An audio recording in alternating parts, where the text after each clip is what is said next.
कर्नाटका में भी ये बोला गया कि डी के शिव कुमार के साथ एमएलए हैं लेकिन असल में सिद्धरामैया के साथ थे, जिसके बाद कांग्रेस हाईकमान को उनको बनाना पड़ा। तो एमएलए का रहना बहुत जरूरी है। तो यहाँ ये कहना कि उनके साथ मेजोरिटी, ये एक नैरेटिव चलाया गया था कि उनको भाई उनके साथ पूरे एमएलए थे, 47 एमएलए थे।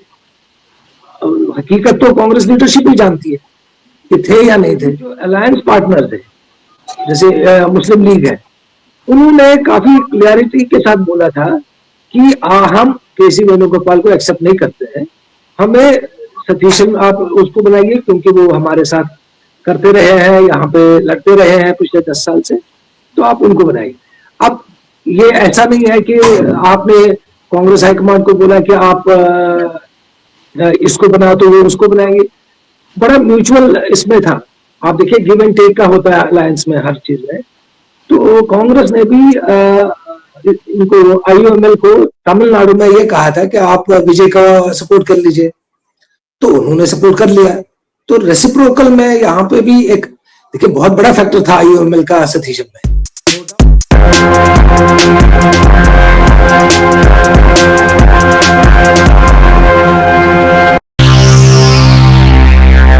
नमस्कार, रायसीना रिपोर्ट्स में आपका स्वागत है। मैं हूं राजेश आहूजा और आज हम बात करने वाले हैं केरला की, जहां पर कांग्रेस ने सबको चौंकाते हुए वीडी सतीशन को नया चीफ मिनिस्टर डिक्लेयर कर दिया है। कांग्रेस आला कमान का फैसला पार्टी के ऑब्जर्वर्स ने आज तिरुवनंतपुरम में सुनाया। केसी वेणुगोपाल, जिनके बारे में कहा जा रहा था कि उनको सबसे ज्यादा विधायकों का समर्थन हासिल है, अब ये बात कितनी सही है या गलत है, ये मुझे बताएंगे औरंगजेब नक्शबंदी, जो कि कांग्रेस की रग रग से वाकिफ हैं, सीनियर पॉलिटिकल एनालिस्ट हैं, मेरे बहुत पुराने मित्र। औरंगजेब, आपका रायसीना रिपोर्ट्स पे बहुत बहुत स्वागत है। बताइए। आपने कहा कि कितने इसके विधायक साथ में थे केसी वेणुगोपाल के, ये एक गुत्थी है। क्योंकि एक तो देखिए, जैसे जब हाईकमान, कांग्रेस हाईकमान को कभी किसी को बनाना होता है तो वो 1-on-1 मिलते हैं। अब जब 1-on-1 मिले, आपके और मेरे बीच में क्या बातचीत हो गई, ये तो या तो आप बता देंगे या मैं बताऊंगा, ठीक है ना। तो ये सब देखिए ऐसा है, जिसको बनाना था उन्होंने बनाया, क्योंकि ग्राउंड पे पिछले 10 साल से बंदा लगा हुआ था। अगर आप ये देखोगे कि केसी वेणुगोपाल हम कह रहे हैं, उसको अब कई साल, अब तो 10 साल उसको होने वाले हैं जनरल सेक्रेटरी ऑर्गेनाइजेशन बने हुए। तो 10 साल से वो नेशनल लेवल की पॉलिटिक्स कर रहा है, कांग्रेस पार्टी का पूरे देश में का जो है उसको संभाल रहा है। और केरल में सतीशन हुए, रमेश चन्नीथला हुए और बाकी लीडर वही फ्रंट पे लड़े। और सीपीएम की सरकार देखिए अनप्रेसिडेंटेड हुआ 2021 में, जब सीपीएम वापस आ गई, लेफ्ट फ्रंट वापस आ गया। क्योंकि केरल जैसे हमारा हिमाचल है, उत्तराखंड था पहले, अब उन्हें ये साइक्लिक स्टेट होता था, तो हर 5 साल में सरकारें बदल जाती थी। लेकिन 21 में नहीं हुआ ऐसे। 21 में लेफ्ट फ्रंट गवर्नमेंट रिपीट हुई, क्योंकि उसमें क्या हुआ था, कई कारण थे उसके, कि कोविड में उनका अच्छा एक उन्होंने मैनेजमेंट किया था, उससे पहले नेपो वायरस था, वो उसका मैनेजमेंट अच्छा किया था। तो ओवरऑल लोगों ने एक चांस और दिया।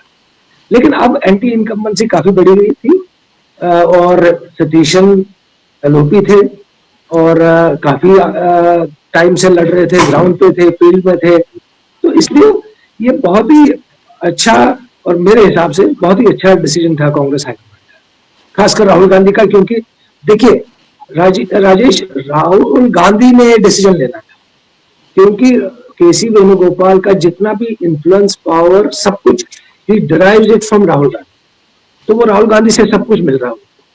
तो ये कॉल जो था राहुल गांधी का था, बाकी खड़गे जी या किसी का कुछ नहीं था इसमें, ये सिर्फ राहुल गांधी का कॉल था।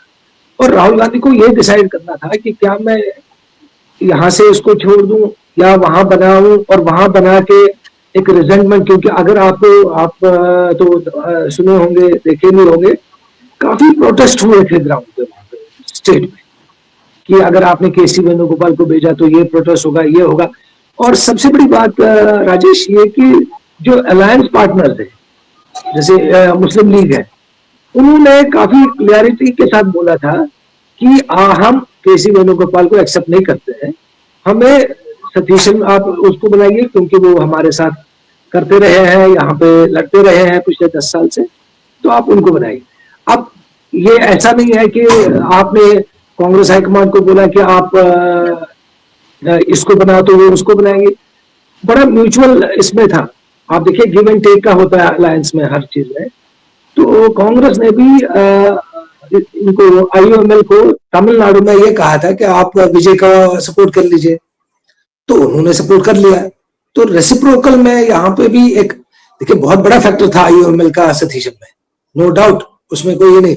अब MLA थे 47 MLA, जो आप कह रहे हो कि क्या वाकई थे, ये यहाँ पे मुझे थोड़ा सा एक डाउट लग रहा है। देखिए MLA का अगर होता है, हमने आपको मैं एक और पीछे ले जाता हूँ कर्नाटका में। तो कर्नाटका में भी ये बोला गया कि DK शिव कुमार के साथ MLAs हैं, लेकिन असल में सिद्धरामैया के साथ थे, जिसके बाद कांग्रेस हाईकमान को उनको बनाना पड़ा। तो MLAs का रहना बहुत जरूरी है। तो यहाँ ये कहना कि उनके साथ मेजोरिटी, ये एक नैरेटिव चलाया गया था कि उनको भाई उनके साथ पूरे MLAs थे, 47 MLAs थे। हकीकत तो कांग्रेस लीडरशिप ही जानती है कि थे या नहीं थे। और आपको मैं बड़ा इंटरेस्टिंग सुनाऊंगा राजेश, बहुत सारा ये था, दिल्ली के कांग्रेस के नेता, दिल्ली मतलब जो नेशनल लेवल पे, वो चाहते थे कि केसी वेणुगोपाल चले जाए केरला, और केरला वाले कह रहे थे कि नहीं उनको यहाँ वहीं रोको। तो एक बड़ी डिलेमा में था कांग्रेस लीडरशिप, क्योंकि बहुत सारे लीडर ने, मुझे आज किसी ने ये भी कहा कि भाई कम से कम केरल ही चला जाता, दिल्ली बाकी कांग्रेस तो बच जाती। तो ये यहाँ तक की बात चली है। ऐसा लगता है कि केसी वेणुगोपाल ने राहुल गांधी के साथ अपनी करीब होने की वजह से काफी सारे पार्टी में दुश्मन बनाए हैं। वो शायद काफी सारे उनके दुश्मन जो हैं, आपके कहने से ऐसा लगता है कि वो चाहते होंगे कि केसी वेणुगोपाल यहाँ से केरला चले जाए CM बन के, तो राहुल गांधी के इर्द गिर्द जो उन्होंने पूरा अपना घेरा बनाया हुआ है, जो कांग्रेस की पुरानी ग्रामर है जिसमें वो कोटरी कहा जाता है, तो उस कोटरी से अगर केसी वेणुगोपाल निकल जाते हैं तो बाकी लोगों को, बाकी नेताओं को राहुल गांधी के पास आने का मौका मिलेगा और शायद वो अपनी बात राहुल गांधी तक पहुंचा पाएंगे। आप बिल्कुल ठीक कह रहे हैं राजेश, बिल्कुल ठीक कह रहे हैं। वो उसका मैं आपको 2-3 उदाहरण भी दे रहा हूँ। अभी जैसे मैंने कहा कि बहुत सारे जो AICC लेवल के नेता हैं, वो चाह रहे थे कि ये यहाँ से चले जाए, भले ही इनको केरल भेज दिया और केरल इनका जो वहां ये कर ले वहां उनको, और केरल में ये था कि नहीं आप इनको वहीं रोक दो। मैं आपको बता दूं, एक मुख्यमंत्री थे अभी कुछ टाइम पहले, अब वो एक स्टेट के इंचार्ज है, उनका कहना था कि राहुल गांधी को मिलना, राहुल गांधी से बात करना आसान है, केसी वेणुगोपाल एक हफ्ता हमारा फोन नहीं उठाते। अब ये हालत है। इसी तरह दिग्विजय सिंह ऑन रिकॉर्ड कह रहे हैं कि राहुल जी से तो बात कर सकते हैं, लेकिन केसी वेणुगोपाल जी से बात करना बड़ा मुश्किल है। तो आप ये देखिए कि आपने इतना अनब्रिडल्ड पावर दिया था केसी वेणुगोपाल को कि वो पूर्व मुख्यमंत्रियों के फोन भी नहीं उठाते, किसी को संगठन के बारे में कहना था वो अप्रोच ही नहीं कर पाता था। तो आप पिछले 10 साल से देखिए ना, देखिए सृजन ये चला दिया है, संगठन सृजन, आप उसका रिजल्ट देखिए कहाँ क्या है, कुछ भी नहीं, कोई ग्राउंड पे कोई चेंज नहीं है। देखिए आपको फाइटिंग मशीन बनना पड़ेगा अगर आप बीजेपी को आपको हराना है। आप देखिए बीजेपी 2021 में बंगाल हार गई और अच्छे मार्जिन से हार गई, लेकिन उन्होंने दम नहीं हारा, लगे रहे और आखिरकार जीत गए। देखिए कोई जो भी फैक्टर्स, मैं उसमें ज्यादा जाना नहीं चाहता हूँ, जो भी है वो, कोई कुछ कह रहा है, कोई कुछ कह रहा है, लेकिन लड़े वो और आखिरकार उनकी सरकार है आजकल वहां। और मैं ये कह रहा हूँ कि आपको बहुत मेहनत करनी पड़ेगी, और अगर आप अपने लीडर्स को के साथ आपका एक्सेस नहीं है तो आप कैसे काम चलेगा, कैसे वर्कर्स के साथ, आम वर्कर के साथ आपका तो बिल्कुल ही एक्सेस नहीं। जब आपके लीडर के साथ एक्सेस नहीं है तो वर्कर के साथ तो बात ही नहीं है राजेश। और ये जो भी कांग्रेस में सत्ता के शीर्ष नेतृत्व का जो द्वारपाल होता है, जो डोर कीपर होता है वो हमेशा बदनाम होता रहा है। लेकिन लोग अभी भी अहमद पटेल की बहुत तारीफ करते हैं, जो कि सोनिया गांधी के द्वारपाल थे, उनके पॉलिटिकल सेक्रेटरी थे। क्या फर्क है अहमद पटेल और केसी वेणुगोपाल में? किस वजह से लोग अभी भी अहमद पटेल के बारे में कहते हैं कि उनसे कोई भी कभी भी बात कर पाते थे, उनका फोन वापिस आ जाता था सुनने के लिए, रात को भले ही वो 12 बजे फोन करते थे हमें पलट के, लेकिन ऐसा कभी नहीं हुआ कि उन्होंने हमारी कॉल ना लौटाई हो। और अभी ऐसा क्या मसला है कि केसी वेणुगोपाल के लिए इतने सारे जैसे knives are out for him? देखिए, आपने बहुत अच्छा सवाल खड़ा किया, अब यहाँ पे पूछा। एक अहमद पटेल जो थे, वो उनका कांटेक्ट बहुत जबरदस्त था। जैसे आपने कहा कि वो फोन वापस भी करते थे और उनको मालूम होता था कि जहां जो कोई नाराज चल रहा है उसको कैसे मनाए। देखिए, वेणुगोपाल क्या देखते हैं कि राहुल गांधी का इसके साथ कैसा है, ए के साथ, तो वो ए के साथ बात करना बंद करते हैं, अगर बी के साथ अच्छा है तो बी के साथ ठीक करते हैं। और जो भी उनका पहले ये था, केसी वेणुगोपाल जो भी राहुल गांधी के थोड़े से भी, उन्होंने एक काम तो कर लिया कि उनको धक्का देके अलग कर दिया और अपनी टीम को आगे करके लाए। मैं आपसे ये कह रहा हूँ राजेश की इतना पावर, इतना इन्फ्लुएंस अहमद पटेल ने कभी दिखाया नहीं, कभी था नहीं उनके पास, जितना केसी वेणुगोपाल के पास है। और वो भी जब सोनिया गांधी के वो पॉलिटिकल सेक्रेटरी थे और यूपीए गवर्नमेंट्स थी, तब उनके पास इतना पावर नहीं था। यहाँ तो कांग्रेस अभी विपक्ष में है पिछले 12-13 साल से, और तब इतना पावर, इतना इन्फ्लुएंस, इतना क्लाउड। आप यकीन नहीं करेंगे कि अप्रोच करना, राहुल गांधी से मिलना, और राहुल गांधी का एक द्वारपाल, जो आपने कहा कि द्वारपाल आगे आपको बढ़ने ही नहीं देता है। कितने लोगों ने हमें बताया कि वो मिल नहीं पाते हैं, महीनों महीनों नहीं मिल पाते, बिकॉज ये ज्यादा से ज्यादा ये क्या कहते हैं कि हम आपको बताएंगे क्या करना है। मैं आपको बता दूंगा। इनफैक्ट मैं आपको एक किस्सा सुनाता हूँ। तेलंगाना के एक नेता थे, जब वहां पे इनका अध्यक्ष बनना था, तो एक नेता जो आप मंत्री हैं, उसमें मैं नाम नहीं लेना चाहता हूँ, उन्होंने मुझसे कहा कि हमारे को राहुल जी मिल नहीं रहे थे, क्योंकि राहुल जी को हम मैसेज पास ऑन करते थे वेणुगोपाल को, लेकिन राहुल हमें मिलते नहीं थे। तो एक बार पार्लियामेंट में उन्होंने पकड़ा, आवाज दी राहुल जी, और राहुल जी को बोला कि मैं पिछले 2 महीने से आपसे मिल रहा हूं लेकिन मिल नहीं पाता। तो वेणुगोपाल बोले उसको कि आप ये मत, कोई बात नहीं, आप मेरे को आके मिल लीजिए। तो बोला नहीं, मैं आपसे नहीं मिलना चाहता, मुझे ये हमारे नेता है, ये हमारे लीडर है, हमें इनसे बात करनी। तो आप कैसे, जो आप कह रहे हो कि एक द्वारपाल है, तो अगर आपको ऐसा द्वारपाल मिला तो फिर तो गजब ही है। जी, लेकिन एक बात है, क्यों इंडिस्पेंसिबल बने हुए हैं केसी वेणुगोपाल राहुल गांधी के लिए? नहीं, सबसे पहले किसने बनाया? देखिए, ये लीडर ही बना देता है ना, कि आपको कुछ क्या, आप कहोगे कि मैं कहूंगा राजेश से पहले बात कर लीजिए, इनसे बात कर लीजिए। जब राहुल गांधी से कोई वो कह रहा आप वेणुगोपाल जी से बात कर लीजिए, तो आपने उनको उस लेवल तक पहुंचा दिया ना कि वो, आप देखिए, अब बहुत सारा उन्होंने इतने 9 दिन चलाए।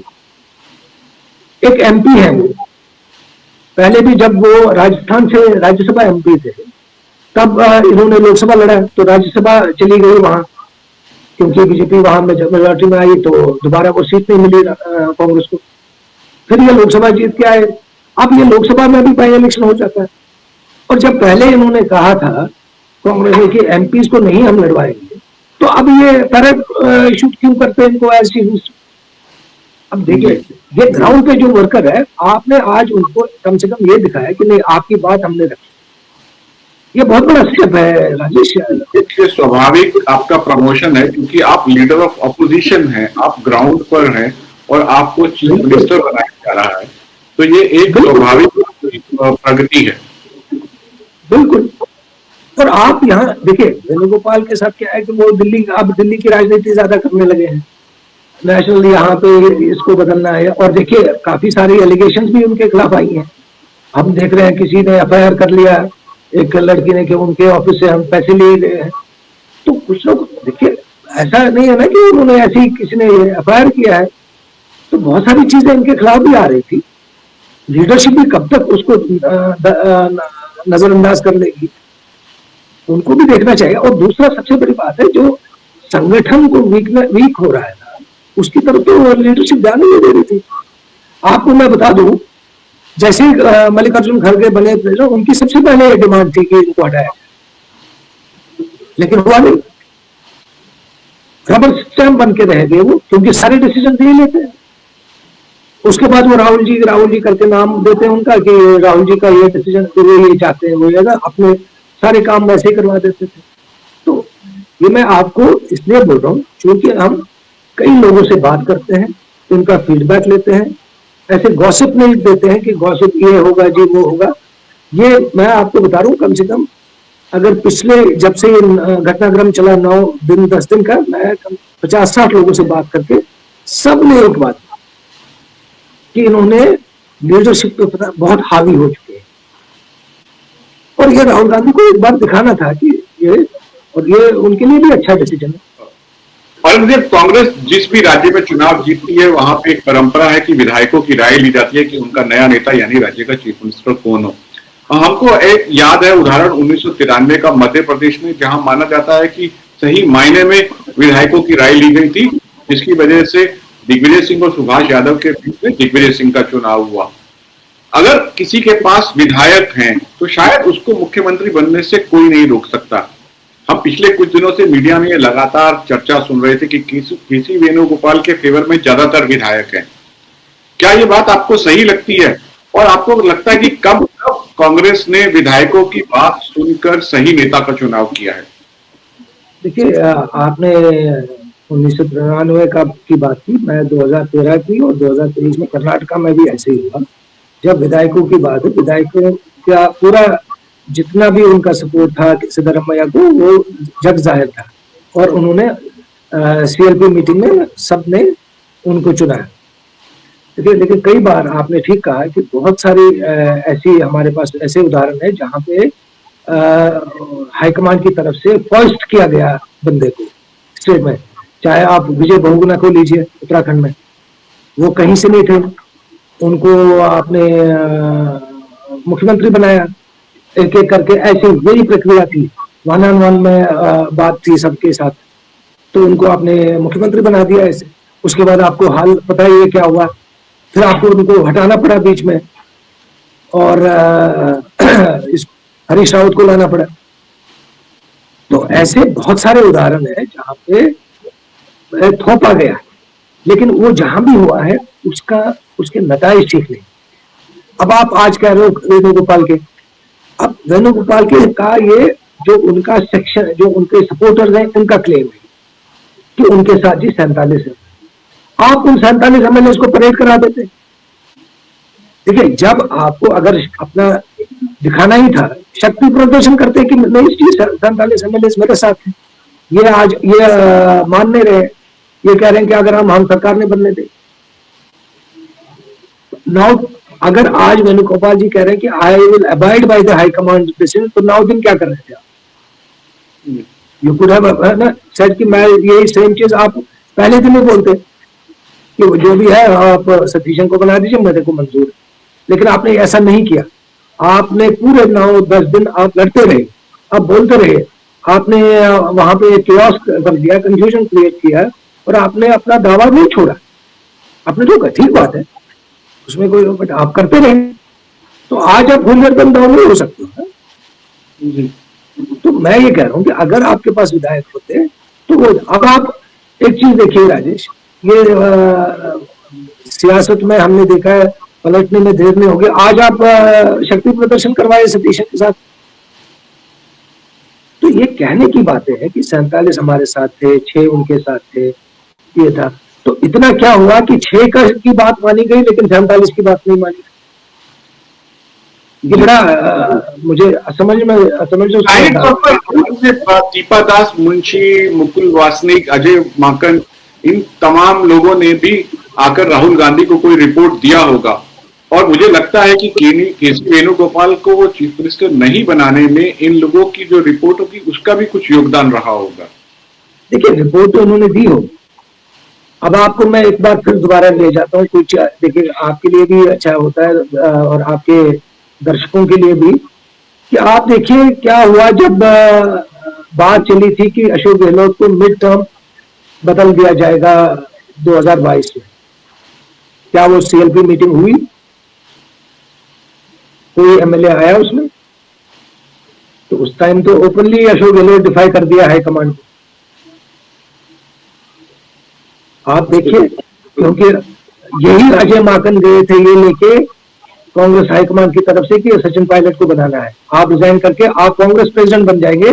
सोनिया गांधी तक ने उनसे बात की कि आप रिजाइन करेंगे और आप यहाँ नॉमिनेशन करेंगे और आप कांग्रेस प्रेसिडेंट बन जाएंगे। लेकिन हुआ क्या? वो मुख्यमंत्री रहे पूरे टर्म, उनकी विधायक दल की मीटिंग ही नहीं हुई।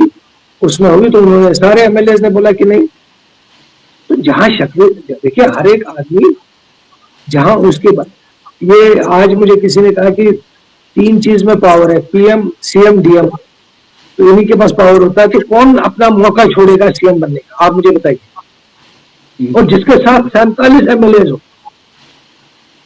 तो ये इनकी तरफ से एक नैरेटिव सेट करने की कोशिश की गई।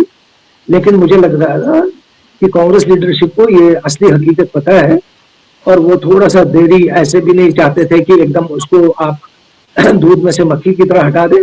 तो आपने एक प्रक्रिया के जरिए उनको उसको हटा दिया और जो उसका सतीशन को बना। राजेश वीडी सतीशन को बनाने का एक अभिप्राय ये भी निकाला जाए कि क्या कांग्रेस सही रास्ते पर चल पड़ी है, क्योंकि जिस कदर एक लीडर ऑफ अपोजिशन को आपने चीफ मिनिस्टर बनाया है, तो बाकी जगह जो कांग्रेस के लिए स्टेट्स में लड़ने वाले नेता हैं जो जमीन पे काम कर रहे हैं, शायद उनके मन में भी कोई उम्मीद जगी है कि अगर वो अपनी पार्टी को सत्ता में लेके आ जाते हैं तो कल को चीफ मिनिस्टर की पोस्ट उनकी होगी, ना कि कोई पैरा ट्रूपर दिल्ली से आके उनके सिर पे बिठा दिया जाएगा। नहीं, मैसेज तो देखिए बहुत बड़ा मैसेज गया है वर्कर्स के लिए, लीडर्स के लिए, ऐसे इसमें कोई दो राय नहीं। लेकिन क्या ये वन ऑफ रहेगा, उसका मैं कुछ कह नहीं सकता हूँ, क्योंकि कांग्रेस पार्टी में कुछ भी हो सकता है। बट फिर एक बार पुराने पीछे चले जाते हैं। जो आप कहते हैं कि विधायकों का सहमति, आप कैप्टन अमरिंदर के साथ देखिए, जिस कैप्टन अमरिंदर के साथ पूरी CLP थी, उसके बाद जब उसको हटाया गया कोई एक आदमी उसके साथ खड़ा नहीं। जब चरणजीत सिंह चन्नी बन गए, तो विधायकों का होना, विधायकों की राय बहुत अहम है। और जैसे आपने ये कहा कि क्या ये देखिए, जब तक कांग्रेस पार्टी ये नहीं करेगी, वो रिवाइवल का एक बहुत बड़ा प्लान जो है इनके पास कई सालों से, वो ऐसे ही धरा का धरा रह जाएगा। आपको एम्पावर करने पड़ेंगे अपने विधायक, अपने वर्कर्स, अपने लीडर्स, तभी ये हो सकता है। आप पैराशूट उनको किसी को पैराशूट करा दोगे, वो कामयाब नहीं होता। हमने देखा इतने सालों से, इसलिए इस कगार पे पहुंच गई है। देखिए बीजेपी में हो रहा है ऐसे, जैसे हमने देखा अचानक कोई भी मुख्यमंत्री बन जाता है। भजन लाल बन गए राजस्थान में, मोहन यादव बन गए मध्य प्रदेश में, रेखा गुप्ता बन गई यहाँ में। लेकिन उसका एक कारण है कि जो उनका केंद्रीय लीडरशिप है वो बहुत ही पावरफुल है, बहुत ही स्ट्रॉन्ग है। तो वो डिसीजन वो ये सोच के चलते हैं कि डिसीजन जो भी है ये खाली फेस है, बाकी सारे डिसीजन हमें थे। कांग्रेस में ऐसा नहीं है। एक बार आप मुख्यमंत्री गया, आप सुखू को लीजिए, वो इंडिपेंडेंट हो गया आपका। वो उसको अगर यहाँ से, इसकी बहुत बड़ी वजह यह है कि प्रधानमंत्री नरेंद्र मोदी आपको चुनाव जितवाते हैं। जिस दिन राहुल गांधी में वोट आ जाएगी कि वो कांग्रेस पार्टी को अपने बूते अकेले सत्ता में लेके आ जाएंगे, तो शायद उनका भी वैसा, वो भी उस स्थिति में आ जाएंगे कि किसी के भी सिर पे हाथ रख देंगे, वो मुख्यमंत्री बन जाएगा। बिल्कुल राजेश, वो इसीलिए मैंने कहा कि बीजेपी की केंद्रीय नेतृत्व जो है वो स्ट्रांग है। स्ट्रांग कैसे बनते हो आप स्ट्रांग बनते हो जब आप चुनाव जिताते हो, न खुद जीतते हो, आप दूसरों को भी जिताते हो, तो तभी वो स्ट्रेंथ आ जाती है। और उस स्ट्रेंथ की वजह से आप जो चाहे वो कर सकते हो। आपने शुभेंदु अधिकारी को वेस्ट बंगाल में बनाया, हो सकता है कि भाई कई जो बीजेपी में कई बहुत सालों से काम कर रहे हो उनके लिए ये एक अच्छा डिसीजन नहीं था। लेकिन आपने सम्राट चौधरी को बनाया, उसको बिहार में सम्राट चौधरी, असम में हेमंत बिस्वा शर्मा, जबकि इस बार बहुत सारी चर्चाएं चल रही थी कि उनको तो इस बार हटा देंगे, लेकिन नहीं किया उन्होंने। तो एक उनको भी मालूम है कि किसके हाथ में सोचनी है, किसको बागडोर देनी है, तो वो भी उसमें पूरा होमवर्क करके चलते हैं। जो आपने बात कही कि राहुल गांधी जिस दिन ये उस पोजीशन में आएंगे कि वो दूसरे को जिताएंगे, हो सकता है कि अब आप कुछ भी कर सकते हो। लेकिन अभी आपको ग्राउंड पे जो नेता उनका जिनके कहते हैं एयर टू द ग्राउंड, उनकी बात आपको माननी चाहिए, आपको सुनना चाहिए और उसी हिसाब से आपको अपनी डिसीजन मेकिंग बनानी चाहिए। हाँ, अगर अगर राहुल गांधी जब सत्ता में आ जाएंगे और अपनी मर्जी से किसी को अनॉइंट कर देंगे तो शायद वो कांग्रेस का जो पुराना आला कमान सिंड्रोम है, हाई कमान सिंड्रोम, वो वापिस आ जाएगा। लेकिन एज ए पार्टी और पार्टी में लोकतंत्र के लिए, with in the party democracy के लिए वीडी सतीशन का चुनाव शायद अच्छा है। मुझे और एक अंदेशा है कि क्योंकि 3 कंटेंडर थे, रमेश चन्नीथला, वीडी सतीशन और केसी वेणुगोपाल, अब कहीं वीडी सतीशन को कांग्रेस की पुरानी परंपरा के तहत परेशान करने के लिए रमेश चन्नीथला और केसी वेणुगोपाल आपस में हाथ ना मिला ले। देखिए, ये आपने बहुत अच्छा एक पॉइंट उठाया है, लेकिन रमेश चन्नीथला जो है ना, वो अब हारे हुए खिलाड़ी हैं। उनका जो है, उनकी एम्बिशंस पहले जब थे, लास्ट टाइम थे, तब जब उमन चांडी आए तब वो बनना चाहते थे, तब उन्होंने काफी रेजिस्ट किया, जिस तरह आज इस बार वीडी सतीशन ने किया, तब उन्होंने किया था, लेकिन फिर अल्टीमेटली उमन चांडी ही बने। अब वो उस लेवल के रहे नहीं। देखिए, दूसरा, आपका संगठन में भी उतना नहीं है, आप महाराष्ट्र के इंचार्ज हैं और महाराष्ट्र में कांग्रेस का क्या हाल है वो सब जग जाहिर है, ठीक है। तो आपका भी उतना वर्चस्व नहीं रहा, जबकि मैं आपको बता दूं, राजीव गांधी ने इनको पिक किया था, यंगेस्ट जनरल सेक्रेटरी रहे हैं ये कांग्रेस में, लेकिन आज वो दूसरी बात है, एक बड़ा सवाल में आज क्या वेणुगोपाल आगे जो एक बहुत चर्चा चल रही है कि कांग्रेस में फेरबदल होगा, क्या उसमें वो जनरल सेक्रेटरी ऑर्गेनाइजेशन बने रहेंगे, ये एक सवाल है। क्योंकि अगर आप उदयपुर डिक्लेरेशन देखेंगे, उसमें 5 साल ही थे, इनको तो बहुत साल हो गया, 5 साल से ज्यादा हो गए, क्या ये उस ओहदे पे भी रहेंगे, इसका एक बहुत प्रश्न चिन्ह है। राजेश, ये एक और चर्चा का मुद्दा है कि केसी वेणुगोपाल का जनरल सेक्रेटरी ऑर्गेनाइजेशन के तौर पर भविष्य, उस पर हम एक बार फिर से चर्चा करेंगे, मिलेंगे, बात करेंगे। फिलहाल के लिए इतना ही। बहुत बहुत शुक्रिया इस जानकारी के लिए। धन्यवाद।